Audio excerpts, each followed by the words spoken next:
Is there a way to force Gzip not to overwrite files on conflict? I'm writing a script in which I'm zipping files. There's a possibility that I might zip a file, create a file of the same name, and try to gzip this as well, e.g. By using gzip force, I can force gzip to overwrite foo.gz, but in this case, I think that there's a good chance that I might lose data if I overwrite foo.gz. There doesn't seem to be a command line switch to force gzip to leave .gz files alone, a non-interactive version of pressing N at the prompt. I tried gzip, no force and gzip, no force, hoping that these might follow the new options standard, but neither of these worked. Is there a straightforward workaround for this? Edit. It turns out that this is one of the times that it pays to read the info page rather than the man page. From the info page.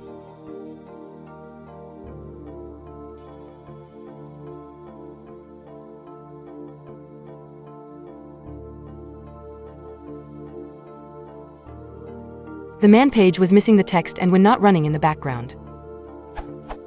When running in the background, gzip will not prompt and will not overwrite unless the F option is invoked. The closest thing that I could find to a single command is the following. The yes command prints y followed by a line feed to stout until it receives a signal. If it has an argument, it will print that instead of y, in this case, it prints n until gzip exits, thus closing the pipe. This is the equivalent of entering n repeatedly on the keyboard. This will automatically answer the question gzip column archive/foo.gz already exists. Do you wish to overwrite y or n? I think that it's better not to try to compress the files if the corresponding zipped file exists. My solution is noisier, but it fits my particular needs for a drop-in replacement for the gzip command, sitting in a configuration file.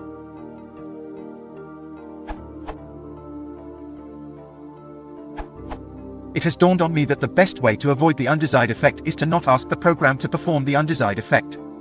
That is, simply don't tell it to compress a file if the file is already present in compressed form. e.g. Or shorter, run true if there is a file.gz, compress file otherwise.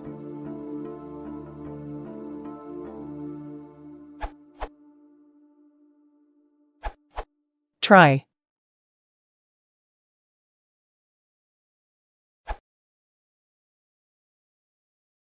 If you want to support the channel, please consider liking and subscribing.